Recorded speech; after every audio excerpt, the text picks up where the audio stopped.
नमस्कार दोस्तों, कैसे हैं आप सब। आप सभी का स्वागत है आपके अपने चैनल राजीव कॉम्पिटिटिव क्लासेस में। दोस्तों, आज का वीडियो आप लोगों के लिए खास होने वाला है। विशिष्ट व प्रधान शिक्षक के लिए आई है बड़ी खुशखबरी। जितने भी विशिष्ट वाले शिक्षक हैं या प्रधान शिक्षक हैं या प्रधानाध्यापक हैं, सभी शिक्षकों का एरियर भुगतान पत्र आप लोगों के लिए जारी किया गया है। शिक्षा विभाग से अपील की गई है कि आप लोगों का जो एरियर है उसका पत्र जारी किया जाए, तो पत्र जारी कर दिया गया।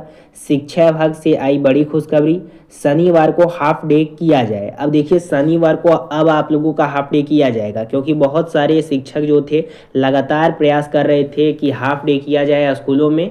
ठंड का दिन भी आ गया है, तो अब हाफ डे आप लोगों को मिलेगा। 1,20,000 से लेकर के 80,000 आप लोगों का एरियर आया है। प्रधान शिक्षक व प्रधानाध्यापक के लिए खुशखबरी है। उन लोगों का सैलरी का वृद्धि को लेकर भी पत्र आप लोगों का जारी किया गया है, बेसिकली 7th पे को लेकर। तो बहुत सारा अपडेट इस वीडियो में मैं आप लोगों को देने वाला हूं। उससे पहले नए हैं चैनल पे सब्सक्राइब कीजिएगा, बेल आइकन को प्रेस कीजिएगा और इस वीडियो को तमाम ग्रुप में शेयर कीजिएगा। वीडियो को हम लोग शुरू करते हैं। अब सबसे पहले आप लोग यहाँ पे देखिएगा, आप लोगों के लिए यहाँ पे अपडेट है। विशिष्ट शिक्षकों के एरियर भुगतान को लेकर जारी हुआ पत्र। समस्तीपुर से सक्षमता 1 और सक्षमता 2 उत्तीर्ण विशिष्ट शिक्षकों के पे प्रोडक्शन के बाद बकाया अंतर वेतन भुगतान का पत्र जारी कर दिया है। नवंबर में शिक्षकों को 1 लाख रुपए का एरियर और 46 से 47 हजार रुपए तक का अतिरिक्त वेतन भुगतान एनपीएस कटौती के साथ किए जाने की संभावना है। विभाग ने इसका कार्य युद्ध स्तर पर शुरू कर दिया है। देखिए, सबसे बड़ी खुशखबरी विशिष्ट वालों के लिए है। सबसे पहले क्या हुआ है कि समस्तीपुर डिस्ट्रिक्ट की तरफ से पत्र जारी किया गया। उसमें जितने भी सक्षमता 1 वाले हैं, 2 वाले हैं, 3 का नहीं आया है, लेकिन 1, 2 का पत्र जारी करके बता दिया गया है कि आप लोगों का जो भी ईपीएफ कटौती के साथ जो भी आप लोगों का एरियर है 1 लाख, वो आपको दे दिया जाएगा और 46 से 47 हजार आप लोगों का पेमेंट है वो भी आपको प्रोवाइड कर दिया जाएगा, जो भी विशिष्ट वाले शिक्षक हैं, सक्षमता 1 और सक्षमता 2 वाले। ये प्रधान शिक्षक को लेकर अपडेट है। देखिए, प्रधान शिक्षकों के एरियर भुगतान को लेकर संशय बरकरार है। जो विशिष्ट शिक्षक प्रधान बने उनके एरियर भुगतान को लेकर अब भी स्थिति स्पष्ट नहीं है। विभाग को यह तय करना है कि एरियर का भुगतान उसी जिले से होगा जहां शिक्षक पहले कार्यरत थे या जहां वर्तमान योगदान दे रहे हैं। चुनाव के बाद प्रधान शिक्षकों का एरियर भुगतान होने की उम्मीद है। देखिए, सबसे बड़ा प्लस पॉइंट यहाँ पे ये निकल के आता है कि अभी तक शिक्षा विभाग ये क्लियर नहीं की है कि जहाँ पे आप पहले से कार्यरत थे, जहाँ पे पहले आप टीचर थे, वहाँ एरियर देंगे या फिर नए नए जहाँ पे ट्रांसफर पॉलिसी के थ्रू गए हैं वहाँ पे दिया जाएगा। ये अभी तक क्लियर नहीं किया गया है। शनिवार को हाफ डे की मांग तेज है। जब पूर्व एसीएस एस सिद्धार्थ थे उस समय भी शिक्षकों का कहना था कि शनिवार को हाफ डे किया जाए। अब ठंड का दिन भी आ गया है, 3 महीने आप लोगों का यहाँ पे ठंड रहने वाला है, तो कम से कम अभी हाफ डे कर दिया जाए। 2024 में नहीं किया गया था पूर्व एसीएस के द्वारा। अब नए जो एसीएस हैं उससे गुहार लगाया जा रहा है। शनिवार को हाफ डे की मांग तेज। शिक्षक संघों ने शिक्षा विभाग से शनिवार को हाफ डे करने की मांग दोहराई है।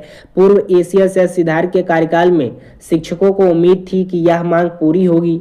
शिक्षकों ने सिद्धार्थ के ट्रांसफर उपस्थिति और इस शिक्षक को सुधारों को याद करने वर्तमान में एसीएस बी राजेंद्र से शनिवार को हाफ डे लागू करने की अपील की है। अब यहाँ पे देखिए, मैं सबसे इंपॉर्टेंट बात आप लोगों को बताता हूँ। जितने भी प्रधान शिक्षक या विशिष्ट शिक्षक हैं उनके संबंध में अपडेट है। प्रधान शिक्षक की वेतन समस्या पृष्ठभूमि। वर्तमान में प्रधान शिक्षक 2 श्रेणी में आते हैं। पहला, जो सीधे से नियोजित शिक्षक या प्रधान शिक्षक बने हैं, या फिर जो पहले नियोजित थे फिर विशिष्ट बने और फिर प्रधान बने। ये 2 समस्याएं लोगों का निकल के आता है। लेकिन इसी में शिक्षा विभाग यहाँ पे अटकता है कि जहाँ पे अगर आप मान लीजिए कि अगर आप नियोजित थे और उस स्कूल में आप यहाँ पे क्या थे, कार्यरत थे, लेकिन जब आपका प्रधान में चयन हो गया तो दूसरा आप लोगों का डिस्ट्रिक्ट ट्रांसफर कर दिया गया, तो पहले वाला जो डिस्ट्रिक्ट है उसमें एरियर दिया जाएगा या फिर जहाँ पे अभी आए हैं उसमें एरियर दिया जाएगा। ये क्लियर ही नहीं किया गया है अभी तक। इसी के आधार पे उनका 2 प्रकार का एरियर बकाया बन रहा है। पहला, नियोजित से विशिष्ट बनने का एरियर, और दूसरा विशिष्ट से नियोजित, नियोजित से प्रधान बनने का एरियर, विशिष्ट या नियोजित। उसके बाद विभाग द्वारा फॉर्म जारी किया गया है। अब फॉर्म क्यों जारी किया गया है? विभाग ने हाल ही में एक प्रपत्र जारी किया है। इसमें शिक्षक से निम्नलिखित 2 तिथियां मांगी जा रही है। पहला, नियोजित टीचर के रूप में ज्वाइनिंग तिथि, दूसरा विशिष्ट टीचर के रूप में ज्वाइनिंग तिथि। इन तिथियों के आधार पर एरियर और वेतन निर्धारण अंतिम रूप दिया जाएगा। तो विशिष्ट वाले जो शिक्षक हैं वो तो अपना दे दिए हैं, तो उनका तो काम निपटा दिया गया है। उन सभी शिक्षकों को, जो भी विशिष्ट वाले शिक्षक हैं, सक्षमता 1 या सक्षमता 2, आप दोनों को यहाँ पे दे दिया गया है एरियर, ठीक है। लेकिन यहाँ पे फंसता कौन है?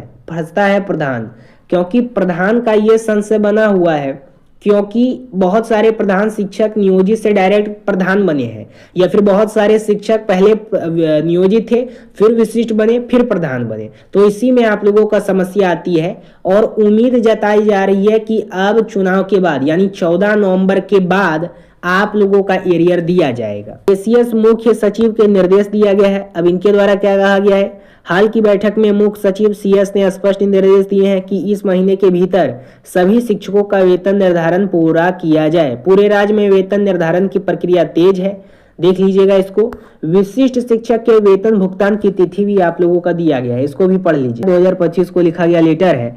इसमें बताया जाता है कि अपर मुख्य सचिव शिक्षा विभाग बिहार पटना, निदेश प्राथमिक शिक्षक बिहार पटना शिक्षकों की लंबित समस्याओं के समाधान हेतु, अब इसमें कहा गया है कि निवेदक पूर्वक करना है। राज्य के लाखों शिक्षक से लंबित समस्याओं में समाधान की दिशा में कार्य नहीं होने के कारण इन शिक्षकों को कई कठिनाई का सामना करना पड़ रहा है। पहला, नियोजित से राज्यकर्मी बने शिक्षक।